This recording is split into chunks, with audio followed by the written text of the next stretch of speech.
नमस्कार दोस्तों, आप देख रहे थे 9 बॉडीज मैक्सिकन मॉर्ग सीरीज को, जिसके 6 एपिसोड में से 4 एपिसोड मैंने पार्ट 1 वीडियो में एक्सप्लेन कर दिए हैं। सो जिन्होंने पिछला पार्ट नहीं देखा है वे डिस्क्रिप्शन में दिए गए लिंक से देख सकते हैं, ताकि आप सीरीज को समझकर एंजॉय कर सकें। तो और ज्यादा देर न करते हुए बाकी के एपिसोड शुरू करते हैं।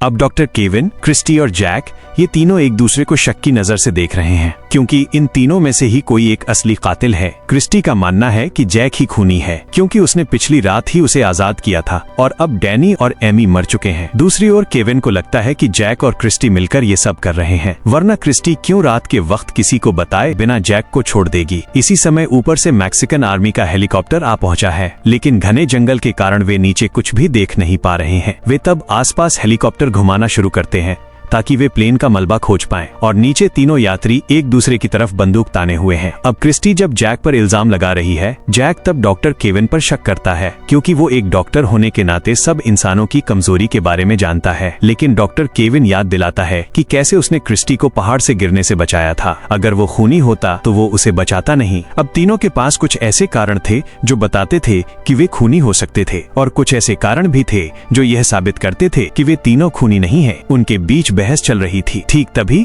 वे देखते हैं कि आर्मी का हेलीकॉप्टर उनके सिर के ऊपर से उड़ रहा है, यानी जीपीएस डिवाइस को दोबारा चालू करने के बाद उसका सिग्नल आर्मी वालों तक पहुंच गया है। लेकिन चारों तरफ घना कोहरा छाया हुआ है, जिस कारण आर्मी वाले नीचे कुछ भी देख नहीं पाते हैं। इसलिए आर्मी वाले अभी के लिए फिर से अपने कैंप लौट जाते हैं, क्योंकि कोहरे में हेलीकॉप्टर उड़ाने पर पहाड़ से टकराकर वो भी क्रैश हो सकता है। वे फैसला करते हैं कि कोहरा हट जाने के बाद वे अगले दिन फिर वापस आएंगे यात्रियों को बचाने के लिए। जंगल में मौजूद तीनों सर्वाइवर समझते हैं कि आर्मी वाले वापस चले गए हैं, इसलिए उन्हें कुछ और समय यहीं रुकना होगा। तब जैक उनसे कहता है कि आर्मी वालों के वापस आने से पहले उन्हें कुछ ऐसे संकेत बनाने होंगे जो वे आसमान से देख सकें। लेकिन क्रिस्टी उनकी मदद करने के लिए राजी नहीं होती है, क्योंकि अभी तक डॉक्टर केविन के पास बंदूक है जिससे वो उन्हें मार सकता है। तब डॉक्टर केविन खुद को निर्दोष साबित करने के लिए अपनी बंदूक नीचे रख देता है और गोलियों को निकालकर एक तालाब में फेंक देता है। सब शांत हो जाने के बाद क्रिस्टी बताती है कि वे पहाड़ के ऊपर चले जाएंगे और वहाँ जाकर कुछ सूखी पत्तियों में आग लगाकर सिग्नल देंगे। लेकिन डॉक्टर केविन जैक के साथ ऊपर नहीं जाना चाहता, क्योंकि उसने पिछली रात जैक से सच उगलवाने के लिए उसे बहुत टॉर्चर किया था। अगर जैक सच में खूनी हुआ तो वो उससे बदला लेगा। तो अब डॉक्टर केविन की बात पर क्रिस्टी और जैक दोनों ही ऊपर जाकर एक सिग्नल बनाएंगे, क्योंकि क्रिस्टी ने जैक को आजाद किया था, इसलिए उसे ही जैक के साथ जाना होगा। और जब आर्मी वाले ऊपर से उन्हें देख लेंगे, तब वे आर्मी वालों को लेकर डॉक्टर केविन को बचाने के लिए पहाड़ के नीचे जंगल में आएंगे। अब सभी को क्रिस्टी का दिया ये प्लान सही लगता है और वो जैक के साथ पहाड़ के ऊपर चढ़ना शुरू करती है। जैक को पिछली रात गहरी चोट आई थी, इसलिए वो ठीक से चल नहीं पा रहा था। इसलिए क्रिस्टी उसे कुछ देर आराम करने को कहती है और वे वहीं पर अपनी बातें शुरू कर देते हैं कि कैसे वे इस जंगल में फंसे हुए हैं। क्रिस्टी उसे बताती है कि उसका यकीन है कि जैक खूनी नहीं है, बल्कि डॉक्टर केविन ही असली खूनी है। जब वे एक दूसरे से बात कर रहे थे, तभी अचानक एक गोली चलने की आवाज आती है। वे समझ जाते हैं कि गोली की आवाज उनके कैंप से आई थी, तो वे दोनों ही कैंप लौट जाते हैं ये देखने के लिए कि क्या हुआ है। और वे देखकर हैरान रह जाते हैं कि यहाँ तो डॉक्टर केविन की लाश पाया गया। उसे किसी ने पीछे से गोली मारी थी और उसकी लाश तालाब में पड़ी हुई है, जिसकी वजह से उसके चेहरे का कुछ हिस्सा मछलियों ने नोच कर खा लिया है। अब क्रिस्टी और जैक हक्के बक्के रह जाते हैं, क्योंकि जिसे वे कातिल समझ रहे थे वो डॉक्टर केविन तो खुद ही मारा गया है। जब डॉक्टर केविन मरा, तब क्रिस्टी और जैक दोनों एक साथ थे। अगर उनमें से कोई एक कातिल है तो उसने कत्ल कैसे किया? इस विशाल जंगल में उनके अलावा और कोई यहाँ नहीं होना चाहिए। स्थिति अब पहले से कहीं ज्यादा उलझी हुई हो गई है। वे फैसला करते हैं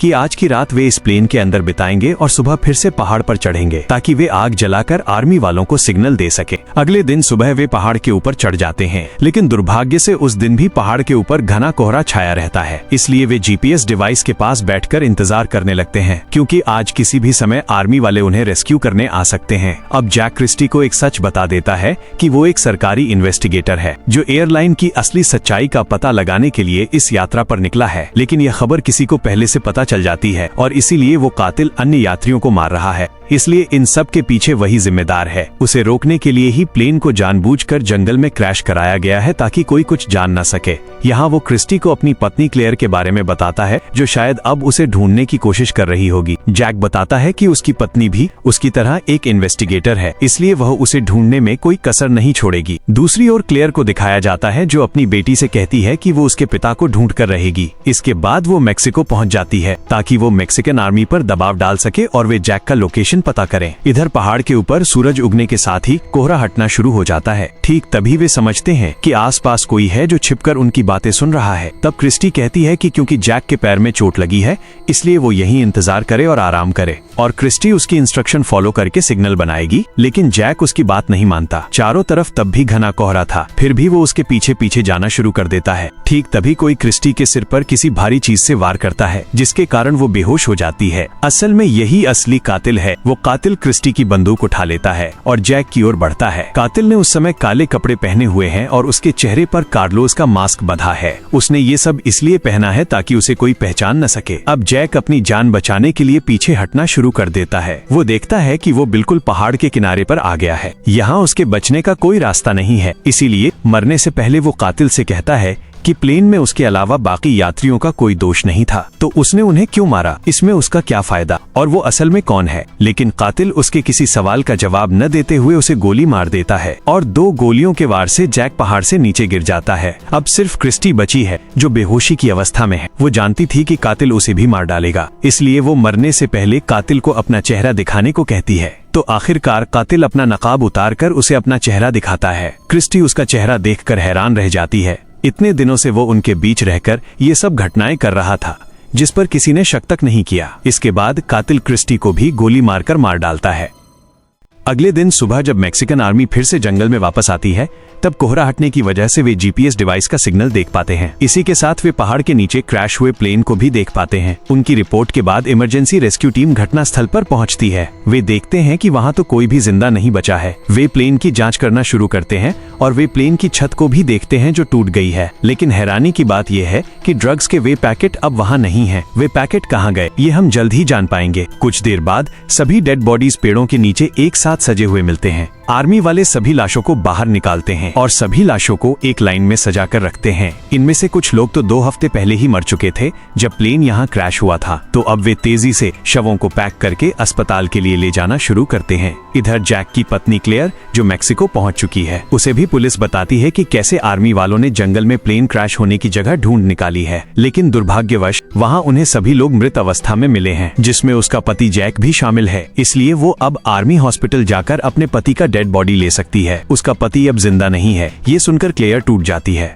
हालांकि अपने पति का डेड बॉडी लेने से पहले उसे कुछ फॉर्मेलिटीज पूरी करनी होंगी। इन डेड बॉडी की अच्छी तरह से जांच करने के लिए एक महिला डॉक्टर को बुलाया जाता है जो आर्मी कैंप में आकर इन बॉडीज की जांच करेगी। जहां प्लेन क्रैश में मारे गए 9 यात्रियों के डेड बॉडी को ले जाया गया है। सभी डेड बॉडी को एक विशेष कमरे में रखा जाता है ताकि अच्छी तरह से फॉरेंसिक जांच की जा सके और सभी की मौत का सही कारण पता चल सके। इधर मैनेजर कोरा उन सब पर नजर रखे हुए है, मानो उसका कोई खास इरादा हो। कुछ देर बाद एक डॉक्टर जिसे आर्मी वालों ने फॉरेंसिक जांच के लिए बुलाया था, उसे कोरा सड़क के बीच में रोककर एक बहाना बनाकर इंटरव्यू के लिए रोक लेता है। जब वो ये सुनिश्चित कर लेता है कि वो पूरी तरह अकेली है, तब कोरा उसे मार देता है और वो उसकी जगह डॉक्टर बनकर आर्मी बेस पहुंच जाता है। दूसरी ओर वहां रखे डेड बॉडी के बैगों में से एक बैग के अंदर से अचानक कोई चाकू से बैग काटकर बाहर निकलता है, यानी यहाँ एक सदस्य अभी भी जिंदा है। ये वही असली कातिल है जिसने सबको मार डाला। यहाँ सबसे बड़ा ट्विस्ट होता है, कातिल असल में कोई और नहीं बल्कि डॉक्टर केविन है। हाँ, शुरू से ही सब कुछ उसी का प्लान किया हुआ था। इसके बाद वो एक एक करके सभी डेड बॉडी के बैग खोलना शुरू कर देता है। इधर बाहर कोरा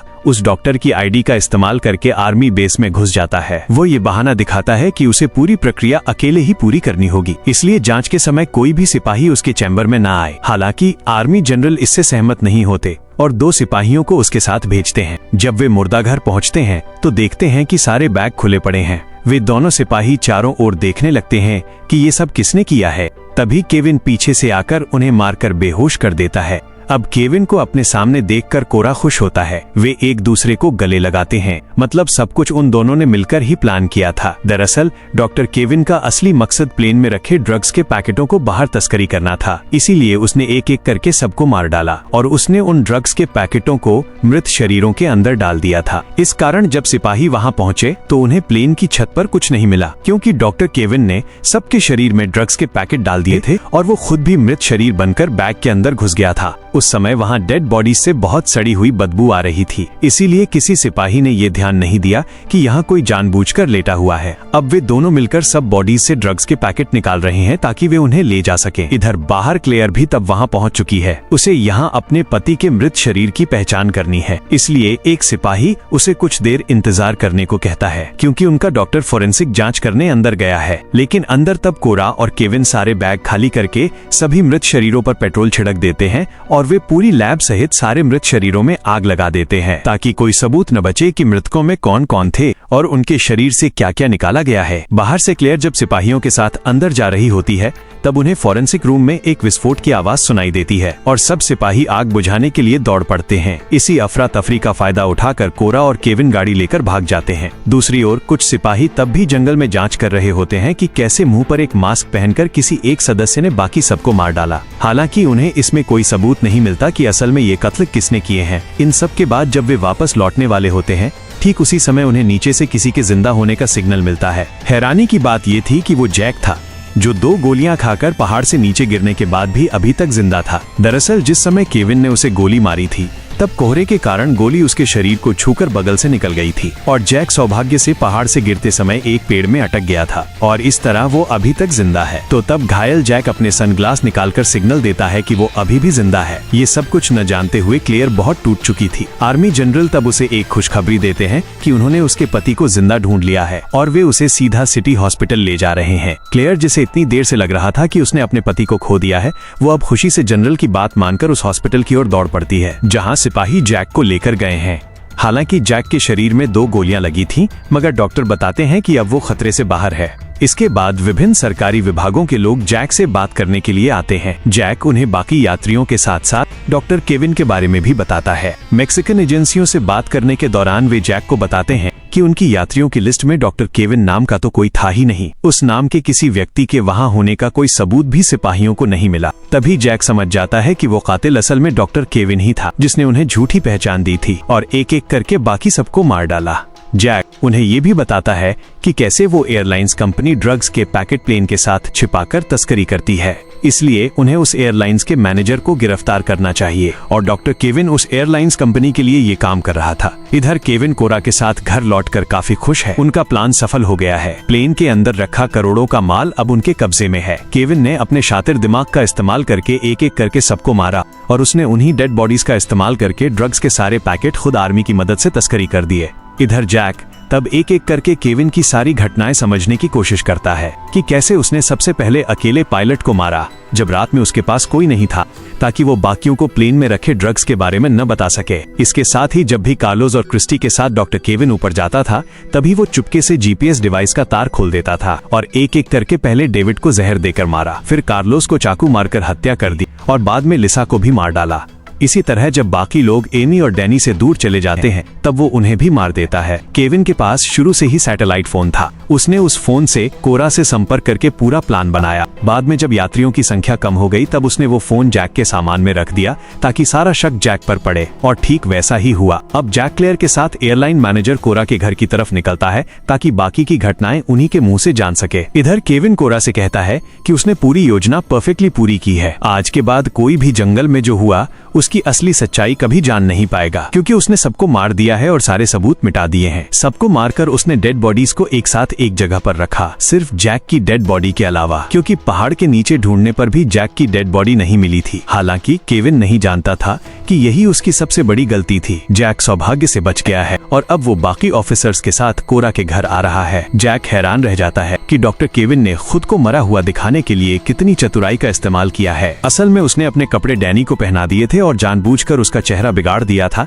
ताकि कोई ये पहचान न पाए कि ये डैनी की लाश है, केविन की नहीं। जैक और क्रिस्टी तब इस चालबाजी को पकड़ नहीं पाए थे, लेकिन अब जैक सब समझ गया है। इधर केविन ने कोरा के साथ भागने के लिए पूरी तैयारी कर ली है, लेकिन कोरा कहती है कि अचानक उसे चक्कर आ रहे हैं। तब केविन हंसकर एक और राज खोलता है कि ये सब उसी की वजह से हो रहा है, क्योंकि वो उस जंगल से कुछ जहरीले मशरूम अपने साथ लाया है जिन्हें उसने कोरा के खाने में मिला दिया है। असल में शुरुआत में पायलट ने जो मैसेज रिकॉर्ड किया था वो कोरा के लिए था। डॉक्टर केविन तो जंगल में ही समझ गया था कि पायलट और उसकी पत्नी कोरा के बीच कोई संबंध चल रहा था, लेकिन तब उसे कोरा की जरूरत थी, इसलिए उसने कुछ नहीं कहा। और अब जब करोड़ों का माल उसके हाथ में है तो वो कोरा को भी जहर देकर मार डालता है। अब केविन अपने ड्रग से भरे बैग लेकर देश छोड़कर चले जाना चाहता है। कोरा के मर जाने के बाद वो एक छोटे प्लेन में चढ़ता है। उसके पास अब हजारों करोड़ का माल है जिनसे वो किसी भी देश में जाकर रह सकता है। साथ ही पुलिस की जांच केवल प्लेन और आइलैंड तक ही सीमित रहेगी, क्योंकि ये आइलैंड कोरा के नाम पर रजिस्टर्ड है। मतलब केविन अब पूरी तरह से आजाद है। तभी जैक और बाकी सिपाही वहां पहुंचते हैं। केविन पीछे जैक को जिंदा देखकर हैरान होता है, ये सोचकर कि वो कैसे बच गया, और वो तेजी से गति बढ़ाकर प्लेन चलाकर भागने की कोशिश करता है। हालांकि जैक तब गोलियां चलाने लगता है, क्योंकि केविन ने जंगल में निर्दोष लोगों को एक एक करके मारा है। ये सोचकर वो गुस्से में है, लेकिन केविन फिर भी भागने में सफल हो जाता है। अब वो सोचता है कि सारा खतरा टल गया है और वो अब शानदार जिंदगी जिएगा। लेकिन कुछ दूर आने के बाद उसके प्लेन का फ्यूल लेवल कम होने लगता है। असल में जैक की चलाई हुई एक गोली प्लेन के फ्यूल टैंक में जा लगी थी, जिसके कारण फ्यूल लीक हो रहा है और नतीजतन केविन का प्लेन धीरे धीरे नीचे उतरने लगता है। और हैरानी की बात यह है कि उसका प्लेन ठीक वहीं क्रैश होता है जहां जंगल में उनका पहला प्लेन दुर्घटनाग्रस्त हुआ था। इस बार केविन आखिरकार दुर्घटना में सच में मारा जाता है। वो ठीक उसी जगह मरता है जहां उसने दूसरों को मारा था। केविन और उसके ड्रग्स फिर से ठीक उसी जगह लौट आते हैं जहां से बचने के लिए उसने इतना कुछ किया था। और इस रोमांचक थ्रिलिंग समाप्ति के साथ ये पूरी सीरीज यहीं खत्म होती है। अगर आपको ये वीडियो पसंद आई हो तो वीडियो को लाइक करके चैनल को सब्सक्राइब कर लीजिएगा, और मिलते हैं ऐसी ही कोई अनोखी मिस्ट्री थ्रिलर के साथ। तब तक के लिए अलविदा।